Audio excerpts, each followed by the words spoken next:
এটি একটি অভিজাত রেস্টুরেন্ট, বাচ্চাদের মজা করার মতো একটি উপযুক্ত জায়গা। আপনারা যে অংশটি দেখতে পাচ্ছেন এটি মূল রেস্টুরেন্টের বাহিরের অংশ। এখানে বাচ্চাদের নিয়ে আসলে মুহূর্তে হারিয়ে যাবে আনন্দের সাগরে। এখন দেখাবো বায়োস্কোপ, যেটি আমাদের কাছ থেকে প্রায় হারিয়ে গেছে। কালারফুল মাছ দেখতে পাচ্ছেন।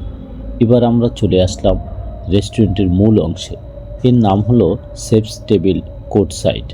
ঢাকার নতুন বাজার বাটারা থানার সামনে থেকে 100 ফিট রাস্তায় মাত্র 15 মিনিট গাড়িতে পৌঁছে যাবেন শেফস টেবিল কোর্টসাইড রেস্টুরেন্টে। এখানে একই ছাদের নিচে অনেকগুলো রেস্টুরেন্ট রয়েছে। আপনি আপনার পছন্দ অনুযায়ী রেস্টুরেন্টে পছন্দের খাবার অর্ডার দিয়ে বিল পরিশোধ করে রেস্টুরেন্টের ভেতরের পরিবেশটি উপভোগ করতে থাকবেন, কারণ আপনার অর্ডার দেওয়া খাবারটি তৈরি করতে একটু সময় লাগবে।